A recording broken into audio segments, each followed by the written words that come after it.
회사를 마친 후 편의점에서 캔맥주 몇 개를 사서 집으로 향하는 길이었다. 지방으로 취직을 하게 되어 변두리에 5층짜리 구식 아파트를 얻어 출퇴근하고 있었고, 회사와 조금 멀긴 했지만 아파트 자체는 혼자 먹고 자고 하는 데는 별 지장이 없었기에 매우 만족하고 있었다. 그날은 일이 조금 늦게 마치는 바람에 아파트 근처에 도착하니 시간이 벌써 10시가 넘어 있었다. 아파트 입구에 들어서니 경비 아저씨는 TV를 틀어놓은 채 잠이 들어 있었고, 나는 경비실을 지나쳐 B동으로 발걸음을 옮겼다. 내가 사는 아파트는 지은 지 30여 년이 된 아파트라고 들었는데, 최근에 페인트 칠을 하고 약간의 보수 공사를 했기 때문에 30여 년이 된 아파트 치고는 외관이 나쁘지는 않았지만 구식 아파트 특유의 느낌은 역시 사라지지 않았다. 내가 사는 B동은 다소 구석진 곳에 있고, 아파트 바로 뒤로는 산이 있었다. 그 산과 아파트 사이에는 2m 남짓한 벽이 있었고, 그쪽 벽이 있는 곳은 아파트 내에서도 후미진 곳이라 사람들의 왕래가 별로 없었다. 하지만 그날은 왠지 담벼락에 희끄무리한 물체가 서 있는 것 같아서 자세히 봤더니 웬 여자아이가 담벼락 위에 서 있었다.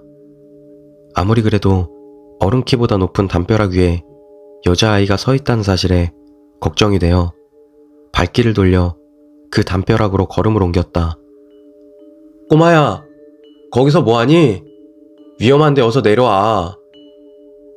여자아이는 초등학교 2, 3학년 정도 되어 보였고 새하얀 원피스를 입고 있었다. 엄마 아직 안 왔어. 엄마 올 때까지 기다릴 거야. 엄마는 언제 오시는데? 근데 너 거기 어떻게 올라갔니?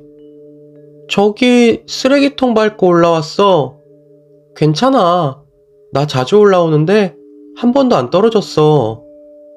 그래도 그렇지. 너 그러다가 한번 크게 다친다. 자, 어서 내려와. 내려와서 엄마 기다리면 되잖아. 어서. 싫어. 안 내려갈래. 아저씨도 여기 올라와봐. 여기 올라오면 재밌어. 여기서 저기 끝까지 걸어가기 놀이하자. 그렇게 몇 번을 설득했지만 여자아이는 내려올 생각이 없었다. 그리고 쓰레기통을 밟고 올라갔다곤 하지만 새하얀 원피스가 전혀 더러워지지도 않는 걸 보니 조금 이상하기도 했지만, 우선은 아이를 내려오게 하는 게 좋겠다고 생각해서 일단은 꼬마를 더 설득해보기로 했다. 꼬마야, 내려오면 아저씨가 아이스크림 줄게. 자, 여기 아이스크림 보이지?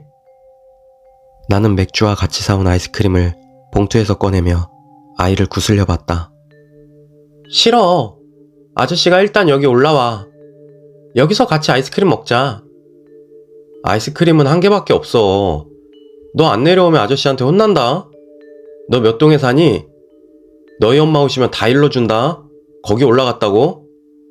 싫어. 엄마 올 때까지 안 내려갈 거야. 나는 도저히 안 되겠다고 생각했다. 기껏 신경 써줬는데 이렇게까지 나오니 그냥 다치던지 말던지 가버릴까 생각도 했지만 왠지 신경이 쓰일 것 같았다.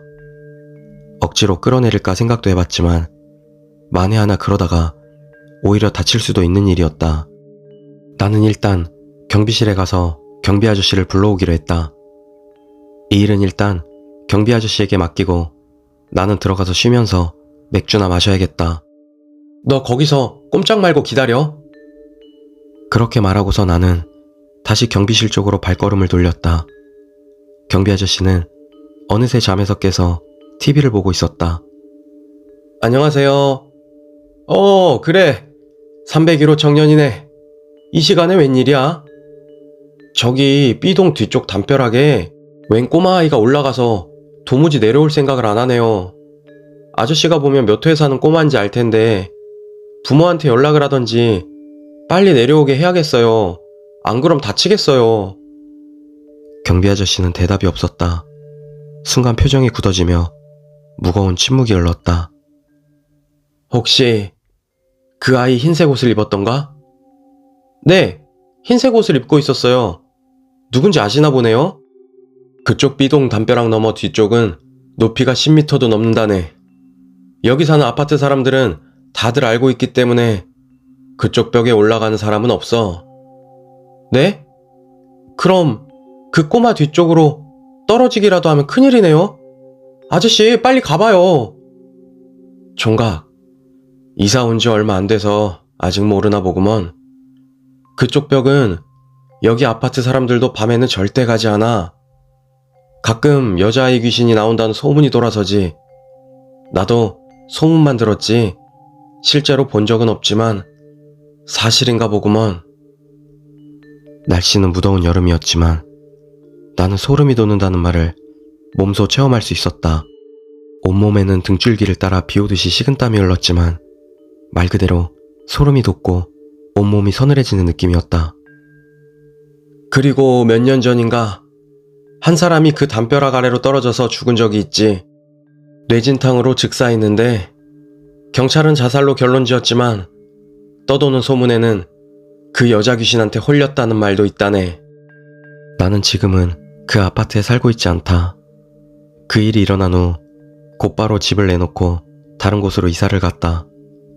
옛날 아파트이긴 했지만 생각보다 너무 집값이 싸고 집을 내놓는 사람이 많아 이상하게 생각했었는데 다 이유가 있었던 것 같다. 그날 경비 아저씨와 다시 그 담벼락으로 갔지만 역시나 그 여자아이는 그곳에 없었다. 귀신에 홀린다는 말이 딱 이런 상황을 두고 말하는 게 아닐까 생각한다. 그리고 그날 그 여자아이가 담벼락으로 올라오라고 했을 때 만에 하나 내가 거기를 올라갔었다면. 두 번째 이야기, 행렬. 여자친구와 교회로 드라이브 나갔다. 그런데 드라이브 중 터널 속으로 나이, 성별, 복장에 통일감이 없는 수많은 사람들이 줄지어 걷고 있었다. 등산 동호회인가? 그러기엔 사람이 좀 많은 것 같은데. 갑자기 옆에 있던 여자친구가 속력을 좀 더 내라고 재촉했다. 새파랗게 질린 얼굴이었기에 이유도 묻지 않고 일단 사람을 가로질러 터널을 통과했다. 터널을 빠져나와 사람들이 보이지 않게 되자 여자친구는 그제야 숨을 돌린 듯 했다. 여자친구에게 이유를 물었다. 전부 신발을 안 신었어. 생각해보니 수많은 사람들이 신발을 신고 있지 않았다. 게다가 돌아보니 터널이 길다고 해도 터널에서 나오는 사람이 없다. 온몸에 소름이 돋아 서둘러 산에서 빠져나왔다. 집에 돌아와 찾아보니 그 터널 근처 산에서 비행기 추락사고가 있었다고 한다. 비행기 블랙박스에는 사고 직전 승객에게 구두를 벗어 안전자세를 취하도록 한 안내방송이 있었다고 한다.